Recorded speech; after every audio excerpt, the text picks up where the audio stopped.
Hello everyone, welcome to Meha's wonderful garden. आज का मेरा पौधा है करी पत्ते का पौधा। अगर आपके करी पत्ता अच्छे से ग्रो नहीं कर रहा है, पत्तियां पीली पड़ रही हैं या कुछ मुरझाया सा लगता है, तो क्या कर सकते हैं। और साथ ही साथ ये खाने योग्य पौधा होता है, तो इसमें केमिकल फर्टिलाइज़र नहीं डाल सकते हैं। तो इसके लिए 2-3 फर्टिलाइज़र मैंने बताया है, जिससे इसकी ग्रोथ बहुत ही अच्छी होगी। ये मेरे साल भर का पौधा है और रिज़ल्ट आप अपने देख रहे हैं। और साथ ही साथ आप इसको फ्री में कहाँ से प्राप्त कर सकते हैं, इस प्लांट को, वो भी मैं बताऊंगी। तो सब चलिए शुरू करते हैं। करी पत्ता का पौधा एक परमानेंट प्लांट होता है, लेकिन ये जो मौसम चल रहा है फरवरी के बाद और दिसंबर तक, इसमें बहुत ही अच्छी ग्रोथ होती है। तो अगर आपको अभी नया प्लांट लाना है तो ये मौसम बहुत अच्छा है, आप अप्रैल तक ला सकते हैं आराम से। फिर उसके बाद थोड़ी गर्मी पड़ने लगेगी तो इसको रिपॉट करने में थोड़ा सा प्रॉब्लम होगा, हालांकि ला आप तब भी सकते हैं, ग्रोथ इसमें तब भी होती रहेगी। और दूसरी बात, अगर आप इसको छत पर लगाने के पर्पज़ से ला रहे हैं तो इसके लिए पॉट का चयन थोड़ा बड़ा करें, क्योंकि ये एक परमानेंट प्लांट है, इसकी रूट बहुत ही जल्दी फैलती है और गहराई में जाती है। तो इसलिए वैसा ही पॉट चयन करें। जैसे कि मेरा 1 साल भर का पौधा है और इसको मैंने 12 इंच के पॉट में लगा रखा है, तो इस चीज़ का आप ध्यान रखें। हाँ, प्लांट अगर बहुत छोटा है तो बहुत ही छोटे पॉट में ही लगाएं, और फिर जैसे जैसे वो प्लांट बढ़ता रहे वैसे वैसे उसके पॉट को बदलते रहें। दूसरी बात, ये एक परमानेंट प्लांट है, सन लविंग प्लांट है, तो इसको डायरेक्ट सनलाइट जहाँ मिले वहाँ पर प्लांट रखिए। हालांकि ये आप अगर सेमी शेड में भी रखते हैं तब भी प्लांट चलता रहेगा। जैसे कि मैं इसको इसके पहले जो मैंने इसको वहाँ पर रखा था जहाँ पर डायरेक्ट सनलाइट नहीं मिलती थी, हल्की फुल्की 2-3 घंटे की ही सनलाइट मिलती थी, तो प्लांट तब भी ये सरवाइव कर रहा था, हल्की हल्की ग्रोथ ये तब भी कर रहा था, लेकिन बहुत ही मरा सा लगता था इसमें कोई जान ही नहीं है। फिर ग्रोथ तब इसने स्टार्ट करी जब मैंने उठा के इसको वहाँ रखा जहाँ पर 9 बजे से 5 बजे तक डायरेक्ट इस पर सनलाइट पड़ रही है, तो वहाँ पर मैंने रखा, तभी से इसने ग्रोथ स्टार्ट की। वरना सेमी शेड में तो ये बस चल रहा था, ग्रोथ इसमें नहीं हो रही थी।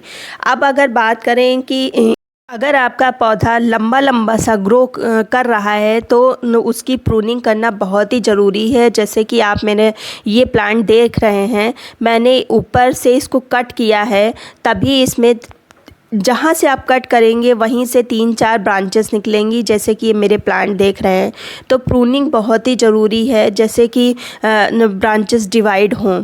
अब जैसे हार्वेस्ट जब आप करते हैं तो हार्वेस्ट करने का तरीका ही आप लोगों का गलत होता है। आप सीधे ही पत्तियाँ नोच लेते हैं, तो इनको नोचना नहीं है।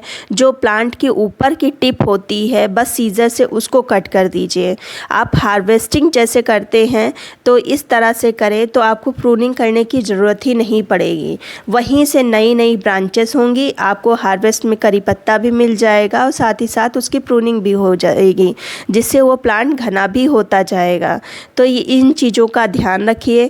अब बात आती है फर्टिलाइज़र की। तो ये खाने योग्य प्लांट है, जैसे कि मैंने बताया है, और इस पर किसी भी केमिकल फर्टिलाइज़र का यूज़ करना ठीक नहीं है। तो घरेलू जो चीज़ें होती हैं उनका यूज़ कर सकते हैं। तो महीने में एक बार आप अपने प्लांट की मिट्टी में जो कंपोस्ट होता है, फिर चाहे वो वर्मी कंपोस्ट हो, गोबर की खाद हो, वो डाल सकते हैं। अगर ये चीज़ें नहीं हैं, कभी कभी घर में नहीं होती हैं, तो घर की जो चाय पत्ती होती है उसकी 2 चम्मच आप भर के डाल सकते हैं।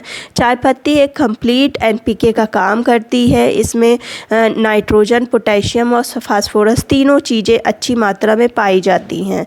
तो आप इसको 15 दिन पर 2 चम्मच भर के डाल सकते हैं। दूसरी जो फर्टिलाइज़र आपको डालना है से ये छिलके निकलते हैं, इनमें बहुत ही अच्छा फर्टिलाइज़र करी पत्ता का बन जाएगा। ये हरी जो चीज़ें होती हैं, हरी जो सब्जियां होती हैं, इनमें नाइट्रोजन भर के होता है।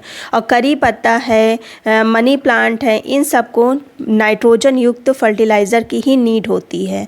तो करना क्या है, इन छिलकों को आपको बाहर नहीं फेंकना है। फिर चाहे वो आपके लौकी के छिलके हों, चाहे खीरे के छिलके हों, चाहे किसी भी हरी सब्ज़ी के छिलके हों, इनको आपको एक एयर टाइट बॉटल में भर लेना है। ऊपर तक गुनगुना पानी डाल देना है और कम से कम 3 रातों के लिए छोड़ देना है। ये देखिए, ये मेरे पास कांच की बॉटल है, आप प्लास्टिक की भी बॉटल ले सकते हैं। इन सब में हाँ, बस ये है कि एयर टाइट होना चाहिए। तो इसमें आप ये छिलके भर लें और गर्म पानी डालें और 3 रातों के लिए छोड़ दें। फिर जो ये पानी निकलेगा, इसका जो भी वाटर होगा वो आप अपने करी पत्ता में डाल सकते हैं। कमाल का फर्टिलाइज़र और फ्री का फर्टिलाइज़र है ये। आप किसी भी दिन बना सकते हैं, किसी भी वक्त बना सकते हैं। जब आप किचन में काम कर रहे हों, आप बना सकते हैं। फ्री का फर्टिलाइज़र है। इसके अलावा अगर ये सब आप नहीं करना चाहते हैं तो इसके अलावा एक और फर्टिलाइज़र है जिसमें नाइट्रोजन भर के मात्रा में पाई जाती है, तो वो है सरसों की खली का फर्टिलाइज़र। सरसों की खली में भरपूर मात्रा में नाइट्रोजन पाई जाती है। तो हाँ, ये है कि गर्मी बहुत हो रही है तो बस इसकी मात्रा का ध्यान रखिए और बहुत ही पतला फर्टिलाइज़र बनाना है। जैसे कि ये मैंने कुछ दिन पहले मुश्किल से 3 दिन पहले इसको भिगोया था, तो ये ज़रा सा देखिए, आधे से भी आधा ये पानी है और ये कम से कम मैं इसको 3 लीटर पानी में मिक्स करूँगी और फिर मैं अपने इस करी पत्ता में डालूंगी। तो बस आप बहुत ही पतला फर्टिलाइज़र सरसों की खली का बनाइए, बहुत ही असर करेगा। फिर इसके बाद अगर आप अपने गार्डन में करी पत्ता को ऐड करना चाहते हैं लेकिन नर्सरी से इसको लाना नहीं चाहते, तो आपके आसपास में अगर बड़ा करी पत्ता लगा हो, बड़ा प्लांट इसका लगा हो, तो इसके नीचे, प्लांट के नीचे देखिएगा कई बेबी प्लांट्स इसके मिल जाएंगे। अभी नहीं तो बरसात में तो 100% ही इसके कई बेबी प्लांट्स आपको मिलेंगे और उसको आप ऐड कर सकते हैं फ्री में। और साथ ही साथ बरसात में इसकी कटिंग भी बहुत ही आसानी से लग जाती है, तो फ्री में ऐड कर सकते हैं। उम्मीद करती हूँ वीडियो पसंद आया होगा। अगर वीडियो पसंद आया है तो लाइक कर लीजिए, सब्सक्राइब कर लीजिए।